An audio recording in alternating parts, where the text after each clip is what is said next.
ಅಂಗಡಿ ಗೋಡೆ ಕೊರೆದು 10 ಕೆಜಿ ಬೆಳ್ಳಿ ಕಳ್ಳತನ ಮಾಡಲಾಗಿದೆ. ಇದು ಬೆಂಗಳೂರಿನ ಹಲಸೂರಿನ ಕಾರ್ ಸ್ಟ್ರೀಟ್ನಲ್ಲಿ ಆಗಿರುವಂತಹ ಘಟನೆ.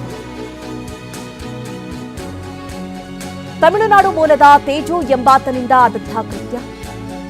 ತಮಿಳುನಾಡಿನಿಂದ ಬೆಂಗಳೂರಿಗೆ ಬಂದು ಕಳ್ಳತನ ಎಸಗಿದ್ದಾನೆ. ಇದೇ ಮೊದಲ ಬಾರಿಗೆ ಕಳ್ಳತನ ಮಾಡಿದ್ದ ತೇಜು. ಆರೋಪಿ ತೇಜುವಿಂದ 5 ಕೆಜಿ ಬೆಳ್ಳಿ ಆಭರಣಗಳನ್ನು ಸದ್ಯ ವಶಕ್ಕೆ ಪಡೆಯಲಾಗಿದೆ. ಸದ್ಯ ನ್ಯಾಯಾಂಗ ಬಂಧನದಲ್ಲಿದ್ದಾನೆ ಆರೋಪಿ ತೇಜು. ನೋಡಿ, ಅಂಗಡಿ ಗೋಡೆ ಕೊರೆದು ಯಾವ ರೀತಿ ಆತ ಕಳ್ಳತನ ಮಾಡಿದ್ದಾನೆ ಅಂತ. ಸುಮಾರು 10 ಕೆಜಿ ಬೆಳ್ಳಿಯನ್ನ ಕಳ್ಳತನ ಮಾಡಿದ್ದ ಈತ ನೀವೇನು ಫೋಟೋದಲ್ಲಿ ಗಮನಿಸ್ತಾ ಇದ್ದೀರಿ, ಆತನ ಹೆಸರು ತೇಜು. ಮೊದಲ ಬಾರಿಗೆ ಈ ರೀತಿ ಕಳ್ಳತನವನ್ನ ಮಾಡಿದ್ದ ಸಿಕ್ಕಾಕೊಂಡು ಬಿದ್ದಿದ್ದಾನೆ. ಸದ್ಯ ಆತನ ಬಳಿ ಇದ್ದಂತಹ 5 ಕೆಜಿ ಬೆಳ್ಳಿಯನ್ನ ಪೊಲೀಸರು ವಶಕ್ಕೆ ಪಡೆದಿದ್ದಾರೆ.